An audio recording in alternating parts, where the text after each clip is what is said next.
And now, it's time for another Dice Tower review with the Game Boy Geek. Hello my friends, it's the Game Boy Geek here. Today, we are people trying to convince this prince which person was the Cinderella that he was dancing with and looking with all night long at the ball, but she just disappeared at the end, ran out, and he didn't get a chance to get the digits. So we're trying to convince him as to which person it was because he's such in a love stupor. He can't really remember what she looked like, what she smelled like, what she sounded like. And we're going to tell her by playing some cards and use a little bit of interesting tactical play. We're talking about Too Many Cinderellas here, 2 to 4 players from Grill Games. It's a very quick game, 5 or 10 minutes. Let's take a look.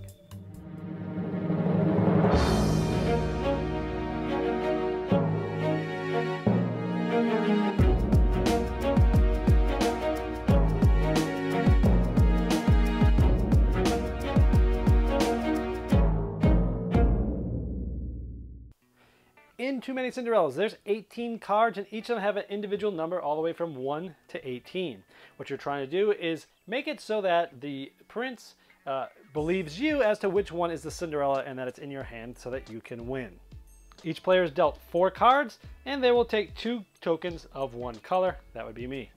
You'll keep these 4 cards secret from everybody else, and these cards serve different purposes. Number 1 is when you hold them in your hand, this tells you the 3 attributes about a person. For example, this person is a teen, they have brown hair, and they have glasses, they like chocolate cake, and they like tea or coffee. Where this one's young, black hair, glasses, and so on and so forth. This one, that's a man, baby. Actually, this one has a beard, a little weird, and you're actually trying to tell the prince that this guy was Cinderella, which is kind of an odd and weird thing. But anyway, so when you're holding them in your hand, that's what they are. Now, on your turn, what you're going to do is you're going to play a card. The bottom side of the card, when you play it, is a rumor. So, for example, when it's my turn, I can play one of these cards, and I will set up a rumor that everybody else will vote on if it's true or not.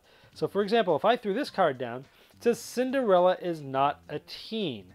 And if this thing is true, then that would mean that this person could not be Cinderella because it says that she's not a teen, and this would disqualify this person from being the Cinderella. If I play this one, does not like ice cream, well, I've got 2 people that like ice cream, so that would kind of hurt my chances of having these 2 be Cinderella.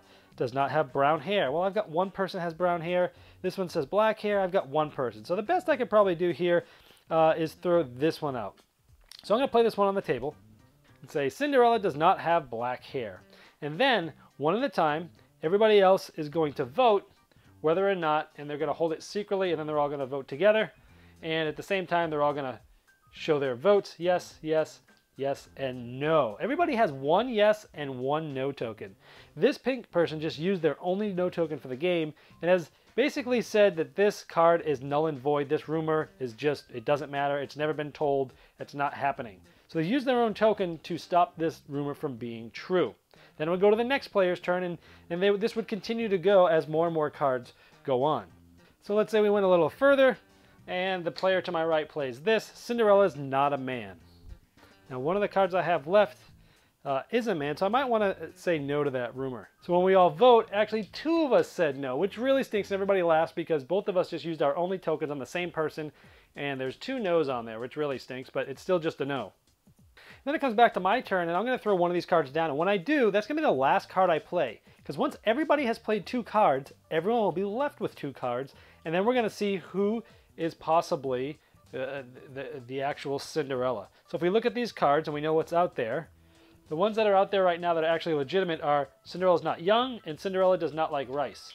Well, she's young, so this can't be Cinderella. So I might want to get rid of her. But if I do, and nobody says no to it, then she's going to not be it because she's a teen. So, what do I do here? Maybe actually, either of these cards is going to kill her. So let's just play this guy. It says Cinderella does not have brown hair. Now, after everyone's played 2 cards, there'll be only 2 cards left in the deck. So basically, you get to pull 1 out of the deck. It's a random last card that comes out that nobody knows what it's going to be. And it's a rumor just like all the other ones, does not like chocolate cake. Once all these rumors are out, people will say whether they have a possible Cinderella or not. So I have 2 cards left over, and I could say, yep, I have a Cinderella because she has black hair, she has glasses, she has ice cream, and none of these things say no to any of those. So I would, if I was the only person to have a suitable Cinderella, I would win. If there was more than one, the one with the lower number wins. And that's the game. You can play one round, or you can play that each winner gets 1 gem, and the first one to get 3 gems wins. There's also cards that have some special abilities. If you play this card on your turn, instead of doing a rumor, you actually get to take this 1 white no. It essentially gives you a second no token during the game. This is a really good card to have, but you're giving a power up to a very strong number. This one allows you to take a no off. So if there was a no card on there that I didn't want, I could play this down, take this off, and now she does not like chocolate cake. And the third one is card ranking is reversed. So 1 is usually the most powerful, but now 18 is the most powerful if there's a tie for who is Cinderella. If you're playing with 2 players, what happens is you still both get 4 cards, and at first a random card comes off the top of the deck, then you'll both play one. Another random card will come off the deck, you'll both play another one, and then finally a last random card will come off the deck, and then that's the same. It's basically like playing with 3 players, except in having that last random play, except the third player is just kind of randomized. All right, Too Many Cinderellas. Obviously a theme that's not going to be played with a bunch of gamers. Too Many Cinderellas. It's not a bad little tactical game. I mean, these micro games are really popular. Love Letter kind of blew these games out of the water, and a lot of people started thinking about making these micro games. This is another one of those. If you can get past the theme of doing it, it's kind of fun. It's kind of an interesting, kind of a weird theme at the same time, where you're playing cards and you're trying to tell the prince which one is really Cinderella, but sometimes you're playing a cat. Or sometimes you're playing an old man and or sometimes you're trying to look at a Cinderella with a beard that's really a man, and you're like, hey, that was her, that was her. So some of it's a little weird. It's almost like it should have been played with kids, and the artwork looks like it's going to be played with kids, but some of those cards, I'm not sure. It might bring up some interesting conversations with you and your kids. So, but tactically, it's actually a decent little game. Now, if you play 1 round, it's going to be over in 5 minutes. It says if you want to play more, you play till 3 gems. I found 3 gems entirely way too long, especially with 4 players. Once you've played it 3 or 4 rounds, you're probably pretty much done and ready to go to the next game. So I would recommend either just playing it once or play it till you get 2 of those gems is probably about right. There's some interesting decisions to make. Which one do I do? They're not mind-numbing. You can play it very casually. A decent little filler, and it can be played quick, and it takes 2 seconds to teach. So it's very accessible. It's easy to teach. Some of the decisions are good, not mind-numbing. It's an okay game. It's not bad.